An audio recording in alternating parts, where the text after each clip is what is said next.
अस्सलाम वालेकुम। मौसम जी अपडेट तव्हांखे ॾींदा हलूं। यानी अॼु 18 सितंबर 24 खां 36 कलाकनि जे दौरान सिंध भर में मौसम जी सूरत हाल छा रहंदी। मौसम खां बाख़बर रहण जे लाइ शाहिद खोसो वीलॉग यूट्यूब चैनल खे ज़रूरु सब्सक्राइब कंदा। मथां लिंक ते क्लिक करे यूट्यूब चैनल खे ज़रूरु सब्सक्राइब कंदा। अगर फेसबुक पेज ते ॾिसी रहिया हो त मथां लिंक ॾिनल अथव, इन खे जेको आहे क्लिक करे यूट्यूब चैनल ते अची वञो ऐं पेज खे फॉलो लाइक इन वीडियो खे ज़रूरु शेयर कंदा, अॻिते जीअं कंहिं ॿिए खे बि मौसम जी अपडेट मिली सघे।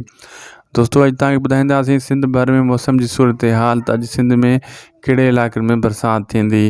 दोस्तों सिंध जे वॾे शहर कराची, बदीन, ठठा, थरपारकर, सजावल, केती बंदर, मिठी, इस्लामकोट, मीरपुर ख़ास, मटियारी, टंडो आदम खान, टंडो जाम, हैदराबाद, दादू, जोही, नवाबशाह इन इलाइक़नि में बरसाति जा इम्कान आहिनि। किथे हल्की, किथे फुल्की, किथे तेज़ हवाउनि सां बरसाति बि थी सघे थी।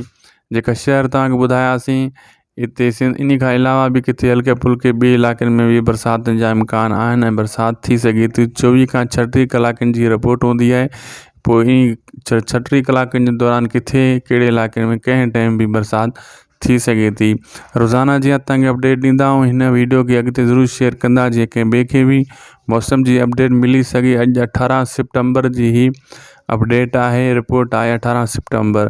असांखे ॾींदा इजाज़त दोस्तों, ख़ुदा हाफ़िज़।